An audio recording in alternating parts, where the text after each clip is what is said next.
Ka-journey, real talk ta kadali. Switzerland, walay dagat. Singapore, walay umahan. Saudi Arabia, walay kalasangan. Japan, kulang og minerals. Netherlands, patag, walay bukid. Pero tanawa, dato sila.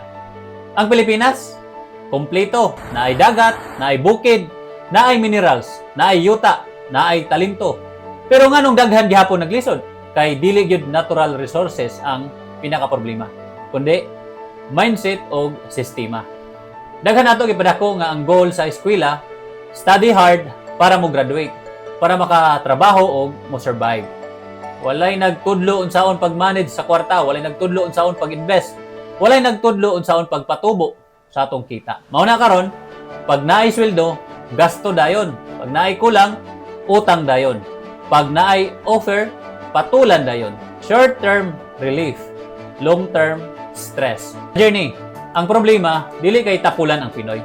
Pugihan kay ta mga Pinoy. Ang problema, wala ta tudloy unsaon mahimong maayo sa kwarta. So instead mag-build ta og future, mag-survive ra ta pirmi sa present. Og usa pa gyud ka reality. Dili lang individuals habit ang problema. Apil pod ang sistema sa nasod. Kung ang corruption mahimong normal, ang progress madelay.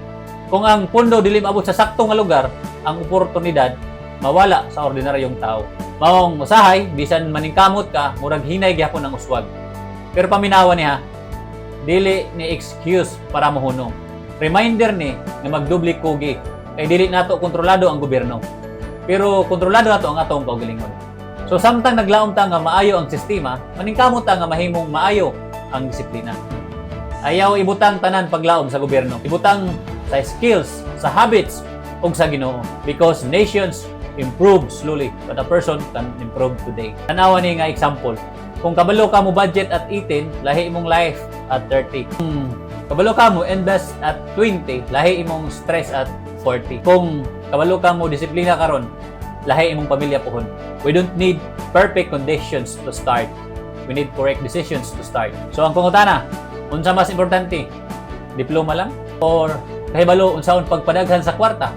Kay pwede ka graduate pero may stress gihapon sa bills. Pero pwede pod ordinary employee.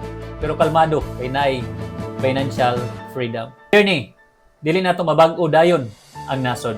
Pero mabago nato ang direction sa pamilya.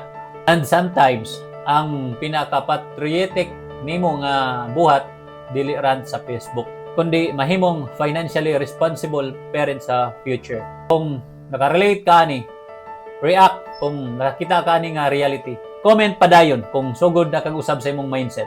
Share sa imong amigo nga kinahanglan makadungog ani. Push yourself. Kay kung dili ka mo push sa imong kaugalingon, kinsa man dayon. Gaya kalimot sa Philippians chapter 4 verse 13.